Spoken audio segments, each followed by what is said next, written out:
Eu vou trazer para a gente aqui para o nosso palco a professora Elaine. Oi, professora Elaine, tudo bom? Oi, tudo bem, Sergi? Como vai? Tudo bom.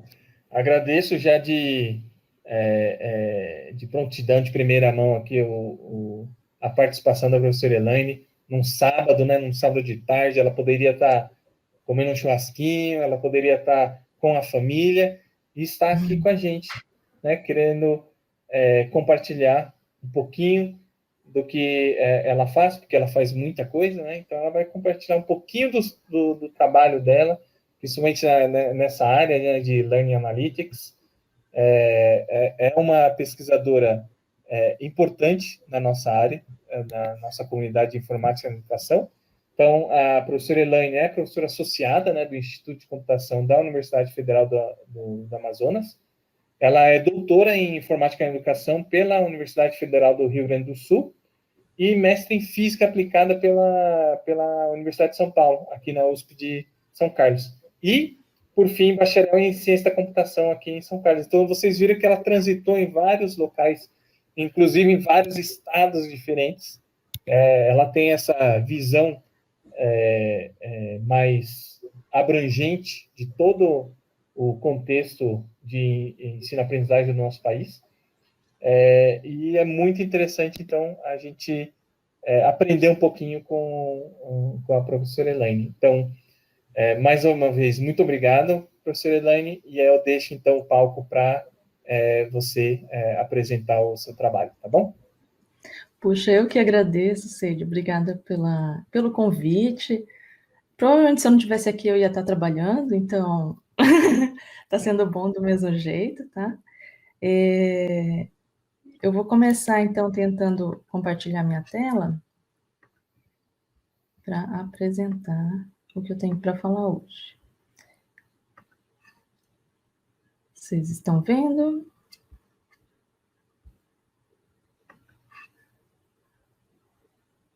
Parece que sim, né? E também está aparecendo, acho que essa barrinha, né? Vamos ver. Ok, muito obrigada mesmo pela oportunidade de estar aqui nesse encerramento desse webinário.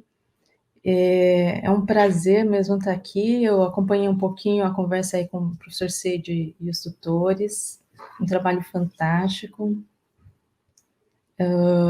Eu venho aqui, o professor Cede já me apresentou e a gente já se conhece há um tempão, obrigada, Cede, viu? Mas eu gosto mesmo de falar um pouco de onde eu vim, onde eu estou. Acho que cria um pouco de conexão e também mostra um pouquinho, assim, quão grande é o Brasil, né?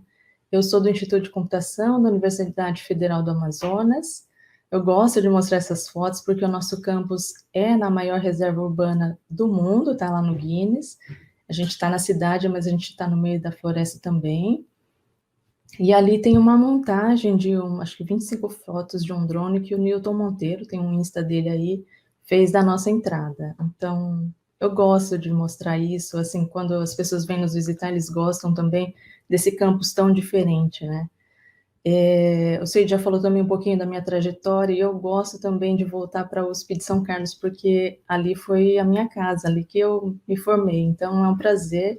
Inclusive, eu acho que eu vi uma colega minha, Alessandra, que parece que está aí fazendo curso também. Que prazer, gente. Assim, é muito legal isso. O Brasil é grande, mas é pequeno também, né? Eu vim do Sudeste, já passei pelo Sul, estou no Norte, e isso é muito legal. Vamos lá. Não sei se vocês notaram, o título da palestra ele é meio estranho, né? Minerando dados para ter conhecimento e, quem sabe, um dia, sabedoria. Então, eu queria, antes de prosseguir, de alinhar um pouco as expectativas, né? Porque eu acho que realmente o título dá margem a algumas interpretações. Então, essa não é uma palestra de autoajuda, tá? A ideia não é que eu leve vocês ao caminho da sabedoria pessoal, algo assim, tá bom? A ideia é que eu vou falar, definir mais ou menos o que é sabedoria, mas vai ser num termo mais técnico, num termo de informação, comunicação, tá bom? Eu vou falar especificamente da nossa experiência local. Então, a minha ideia não é ser generalista, não é generalizar, E não é dizer assim que o que a gente está fazendo vai dar certo em todo lugar, tem que ser assim em todo lugar. Eu vou realmente focar na nossa experiência local para falar um pouquinho sobre essa mineração de dados que está levando a conhecimento e a gente espera que chegue em sabedoria. E também quero, na verdade, fazer um debate, uma reflexão. Eu não vou ser muito técnica, eu vou apresentar algumas coisas que a gente está fazendo, mas eu queria muito debater com vocês, refletir, levá-las a pensar um pouquinho, né? Debater algumas ideias, tá bom? Então, vai ser mais ou menos assim, eu achei interessante alinhar com vocês expectativas. Por que eu falei de conhecimento e de sabedoria? Eu não sei se vocês já viram essa hierarquia, essa pirâmide, né? A DIKW, de Data, Information, Knowledge e Wisdom. Algumas versões só tem até conhecimento, essa daí tem até sabedoria. Então, é uma pirâmide que tem a base e conforme a gente sobe, vai tendo maior valor agregado. Então, geralmente eu tenho vários dados, mas quando eu dou significado a esses dados, isso vira para nós uma informação. Se eu acrescento ali algum contexto, isso para nós vira conhecimento, e se eu realmente compreendo aquilo, e tomo decisões baseadas nisso, isso é sabedoria. Tá? Então, é essa sabedoria, esse conhecimento, essa sabedoria que eu vou tratar aqui na palestra. Né? É mais ligado à tomada de decisão, ao que fazer com aquele conhecimento que a gente adquiriu. Eu gosto muito de um exemplo que o professor Palazzo, lá da URGS, tem na página dele. Ele vai até conhecimento, mas é mais ou menos assim. Dados para nós, por exemplo, você tem lá o número 220.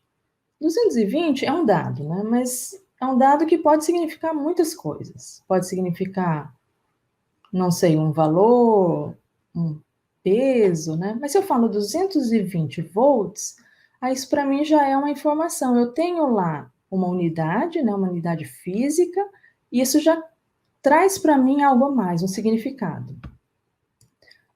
Quando eu falo que 220 volts é a tensão na minha casa, por exemplo, aí isso já é um conhecimento, né? Então, eu já associo que, tá, minha casa é tudo 220, né? Então, eu tenho que ter aparelhos 220, 220 é uma tensão alta e eu não posso manipular as coisas assim sem algum cuidado, né? E eu acho também tênue essa linha de conhecimento e sabedoria, porque tem coisas que eu sei e eu já ajo, e tem coisas que eu sei e eu tenho que decidir o que eu vou fazer com esse conhecimento. Então, para mim, a sabedoria é assim, uma vez que eu tenho conhecimento, o que eu faço com esse conhecimento? Né? Eu tomo que decisões? Essas decisões são sábias, são pensadas, né? São de valor? Então, tá? Só para deixar alinhado aí, é nessa sabedoria aí que a gente quer chegar. E aqui tem uns diagramas, o que seria isso? Né? Dados são pontos, são elementos aí no espaço. Quando eu começo a diferenciar esses dados, isso para mim já começa a ser informação. Então, ali, no caso, eu tenho bolinhas, com informação já tenho bolinhas cinzas e bolinhas verdes, elas já são diferentes, não são tudo a mesma coisa. Se eu começo a conectar, isso para mim já vira conhecimento.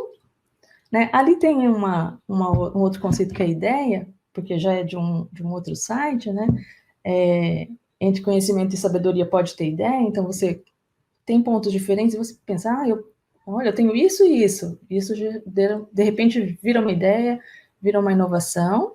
Né? Não está lá na pirâmide original, tá? É que depois eu vou mostrar que tem algumas outras variações. E a sabedoria talvez é conseguir de um ponto chegar no outro, a partir de um lugar, tomar uma decisão e chegar nesse outro lugar. Eu me diverti muito, na verdade, fazendo essa apresentação, porque tem algumas variações dessa pirâmide ou desses conceitos, né? Então, a experiência é algo que sai da caixinha, a intuição eu não vejo, o todo é meio nebuloso, mas eu consigo ter um insight, alguma ideia, algum sentimento, assim, meio diferente. Esse eu gostei também, né? Criatividade. São variações, tá? Não é bem o nosso tema, mas eu achei muito interessante. Ou aquelas pessoas que veem coisas em tudo, né? De teoria da conspiração. Então, eu achei muito legal, assim, essas várias maneiras de você lidar com dado, com informação, com conhecimento. E é nessa linha aí que eu queria conversar com vocês. Eu acho que vocês conhecem já essa figura, se vocês estudaram um pouquinho de mineração de dados, né? De descoberta do conhecimento, Então, vocês já viram esse esquema. Então, nós temos dados, os dados crus, e se vocês estudaram, a gente tem um longo processo até chegar na parte de mineração mesmo, né? Tem a parte de seleção dos dados, o que vai ser útil? Tudo é útil? Não. Tem que fazer um pré-processamento, porque às vezes os meus dados precisam de uma limpeza, precisam, né, eu preciso tirar algumas coisas, às vezes eu preciso transformar, porque não estão todos uniformizados, e daí, então, eu vou fazer a mineração de dados, e vejam, o resultado da mineração de dados geralmente são padrões. O que eu quero descobrir ali? Quais são as joias que eu quero descobrir ali? Quero descobrir padrões, né? Coisas que se repetem, coisas que acontecem com frequência. E depois que eu descobri os padrões, eu faço uma interpretação e avaliação daqueles padrões e chego no conhecimento. Então, tá ligado com aquela hierarquia lá, né? Eu tenho o conhecimento, eu tenho os dados e quero chegar, ali no meio passa informação e eu quero chegar no conhecimento. Então, é bem dentro do que a gente está falando de IA, de data mining e de chegar no conhecimento. Só que a gente quer um pouquinho além, né? A gente quer ir para a sabedoria. E fazendo um parênteses, assim, dando um pouquinho de contexto, como é que nós, assim, lá no nosso grupo, nós começamos com isso? Na verdade, eu acho que é um movimento nacional. Se vocês olharem à esquerda, é um manifesto escrito pelo professor Ig, pelo professor Seide, de algo que vinha incomodando-os há um tempo, e eu acho que incomodava um pouco a academia, assim, os pesquisadores, mas eles foram os corajosos realmente a colocar isso num manifesto, foi publicado na RIBI em 2018, e eu lembro muito bem também, ele mencionou o CIEB, eu faço parte lá do CIEB, do Comitê Gestor, de uma pergunta que a doutora Lúcia Delagnello fez para a gente, né?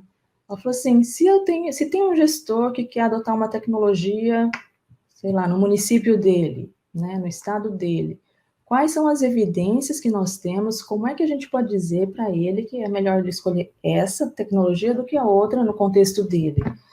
E a verdade é que a gente não tinha resposta. Naquela discussão, a gente não tinha resposta, a gente analisou um pouco mais, fez alguns mapeamentos e a gente notou que realmente a parte de, hoje menos, tá? Naquela época, a parte de tecnologia educacional carecia de evidências. Então, eu acho que juntou um pouco aquela fase lá desse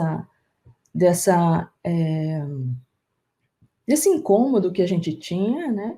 Com a necessidade da resposta a gestores, à inovação na educação, com o nosso contexto. Então, eu acho que tudo casou, assim, eu até fico pensando, não foi nada muito planejado, mas foi tudo colaborando para esse segmento aí. E agora já entra um pouquinho no nosso contexto, né?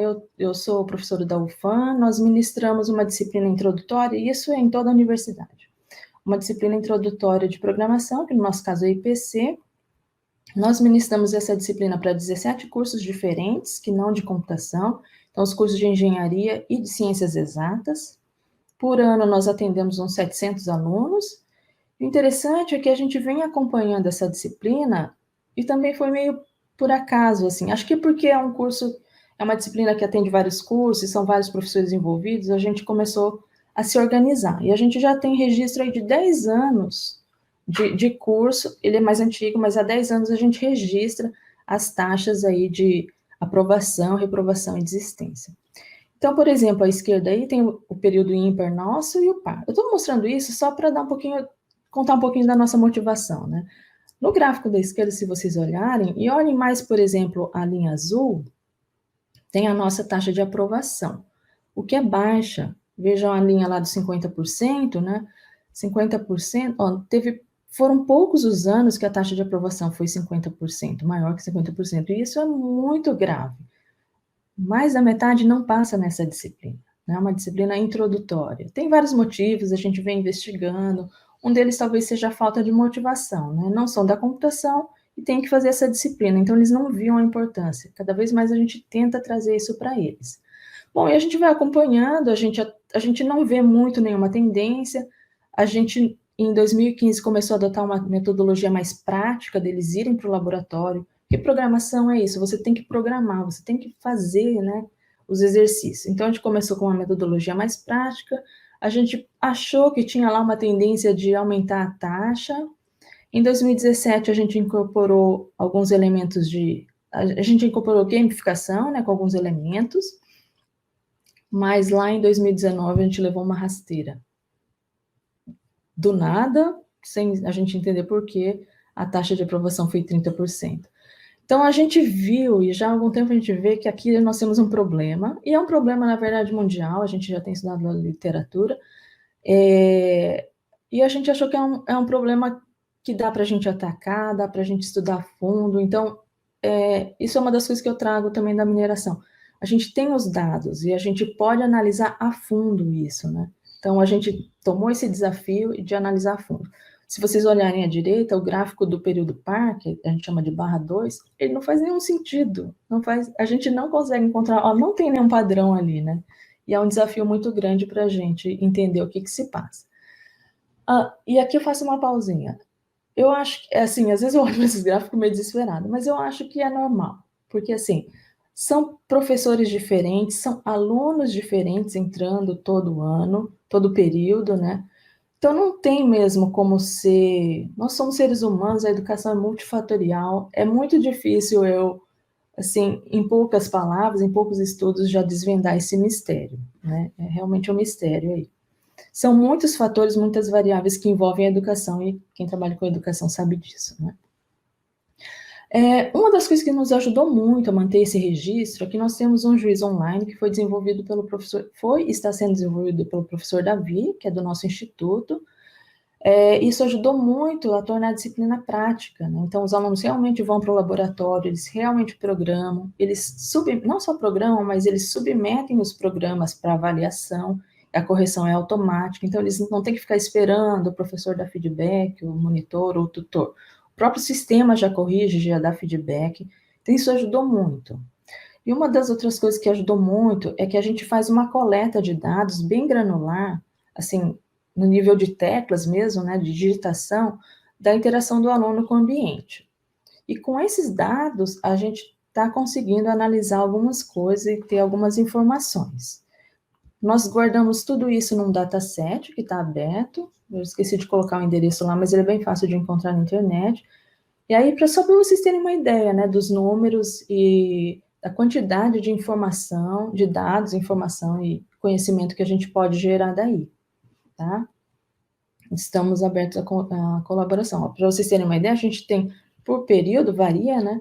Mas a gente tem, às vezes, mais de 400 mil códigos, submissões e testes de alunos. Por que isso é interessante, né? Eu sabendo quantos testes ele faz, como são as submissões, tempo entre submissões, imagine quantas informações eu tenho aí e quanto conhecimento eu posso ter desse aluno, que pode estar em dificuldade, pode estar com uma questão que não está clara, enfim, são muitas coisas aí que a gente pode ter de informação desse dataset.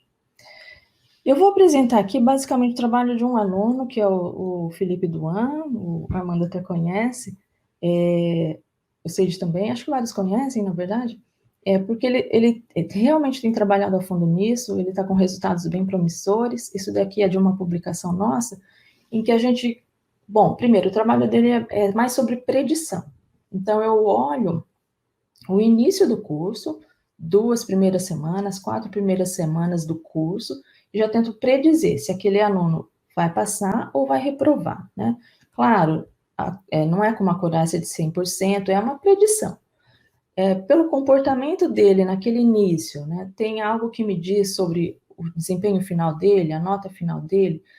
Mais importante, tem algo que eu posso fazer logo no início para intervir, para ajudar esse aluno que está com dificuldade? Esse é o nosso ponto, né? Esse é o nosso objetivo. Se vocês olharem, aí tem alguns fatores avaliativos, tipo, se ele não tem muito sucesso nas submissões, mas ele é resiliente, né? Se ele é bem sucedido e resiliente, mas eu queria só focar, assim, que o cluster A, para nós, é aquele que tem um desempenho melhor, o cluster B é o médio, o cluster C é o que o aluno, o agrupamento de alunos, e cluster para nós é agrupamento, né? Agrupamento de alunos que não tem um bom desempenho. Então, só visualmente, sem muitos detalhes, vocês conseguem perceber que os clusters são diferentes, têm comportamentos diferentes. Isso já foi um pouco de conhecimento para nós, assim. Esses alunos têm comportamentos diferentes, tá? E vamos estudar mais. Estamos estudando, tá? Esse outro também é da mesma publicação, essa é uma publicação do ano passado, em que a gente vê claramente também, isso com predição, olhem lá, o cluster C, que é o de borda verde, né? Olha nesse gráfico de radar como, assim, os atributos para ele, que são aqueles que estão em negrito, né? Quociente de erro, erros de sintaxe. O Watchman Score é uma métrica criada por uns pesquisadores que detecta, assim, se, na verdade, essa pontuação na verdade, a submissão, entre uma submissão e outra, é muita diferença, ou o erro é o mesmo. Copy-paste, né, ele faz muito Ctrl-C, Ctrl-V, e olha como o perfil do cluster C é bem diferente do perfil do cluster A, né, que ele tem mais corretude, mais eventos, mais número de linhas de código, opa, mudou ali. E olha como é diferente, isso foi muito interessante para a gente ver isso, visualizar isso, visualmente ter essa informação, ok? Agora, o trabalho, isso não foi publicado ainda, está no Prelo, espero que não dê problema, tá? Mas agora, a nossa meta é, bom, aqui eu estava vendo o grupo, e isso é bem legal, interessantíssimo, mas vocês já ouviram isso, né? A IA, do jeito que ela está hoje em dia, ou estava há algum tempo atrás, ela era tipo uma caixa preta, né? Eu fornecia algumas entradas, ela processava lá e me dava uma saída, mas não me explicava, eu não entendia, e também, ó, não é culpa, tá, do pessoal de aprendizagem de máquina, porque são processos complexos, funções complexas, não são funções lineares, simples, tá? É muito processamento envolvido, e não é tão simples assim você explicar o que aconteceu. Mas ultimamente tem tido uma linha de tentar explicar a IA, de tentar explain by AI, de tentar deixar essa caixa um pouco menos, né, mais cinza ou quase transparente no futuro, né? Então, a gente está partindo já para esse ponto em que a gente consegue predizer individualmente. Então, para o lado esquerdo é um aluno com tendência, é um aluno específico, tá? Mas aleatório, que a gente pegou na base, com tendência à aprovação, uma tendência de 90% de ser aprovado, e o da direita é um aluno com 5%, 0,05%, ou 5% de tendência à reprovação.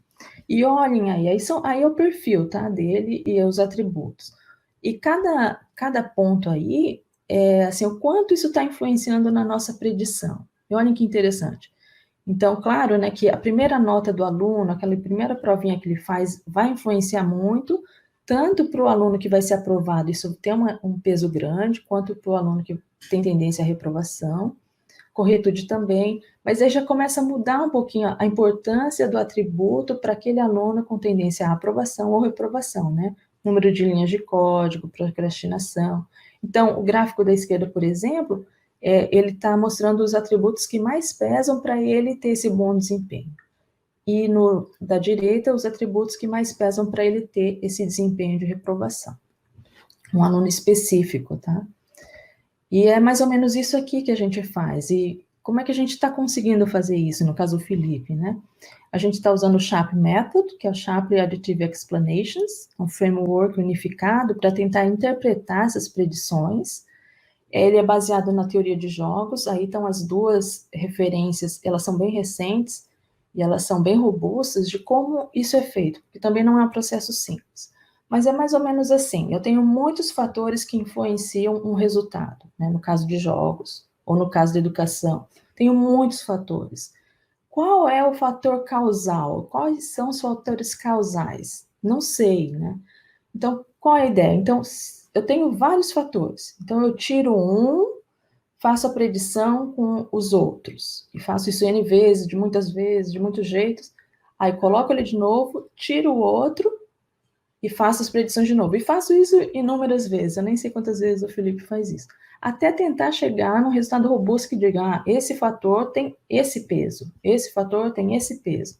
Então, é quase que uma explicação, tá? Se eu tirar esse fator, ele vai ter, a predição vai ser tal, desse jeito, né? Se eu colocar esse fator pesa mais, a predição vai para esse lado, tá bom?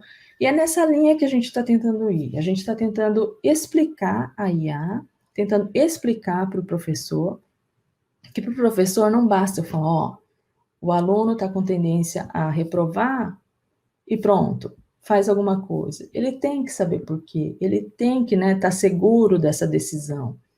Para o aluno também não é legal eu chegar e falar assim, ó, muda de atitude, muda o seu comportamento. Mas por quê? Porque esse comportamento pode levar à reprovação, vários alunos que fazem isso, né, podem ter uma tendência, a gente também nunca é muito taxativo, né, tudo isso é probabilístico, tudo isso é predição, a gente quer chegar num ponto em que a gente deixa a decisão para o professor, explique o suficiente para que a decisão seja do aluno e do professor. Ok, então onde é que nós estamos ali, né? Nós estamos trabalhando com previsão de desempenho dos estudantes, previsão de evasão, então o aluno que está em risco, o aluno que tem comportamentos de risco para evasão, a gente consegue fazer essa previsão de evasão. A gente está trabalhando bastante, e aqui eu não comentei, mas como a gente tem muito dado, né, de submissão, de resolução de exercício, de recomendar, classificar a dificuldade, e é bem difícil isso, porque para o professor, de repente, um exercício, todos os exercícios são fáceis, ou boa parte é fácil, mas para o aluno que está começando, está aprendendo, não é assim, né? Então, é um problema difícil e a gente tem que tentar tratar. Com isso, a gente está querendo também recomendar exercícios, nós já temos alguns estudos sobre isso, tanto em nível de dificuldade, quanto em assunto, né, tópicos diferentes, conceitos diferentes.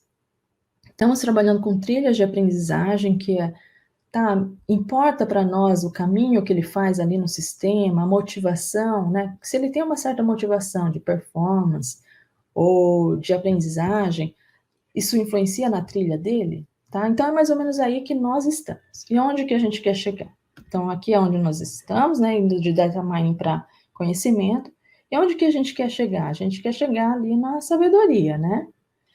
Para isso, então, a gente quer tomar decisões baseadas em evidências. A gente tem uma metodologia que todos os professores seguem, mas e se um dia a gente quiser mudar essa metodologia, né, para algo mais ativo, algo mais, sei lá, participativo?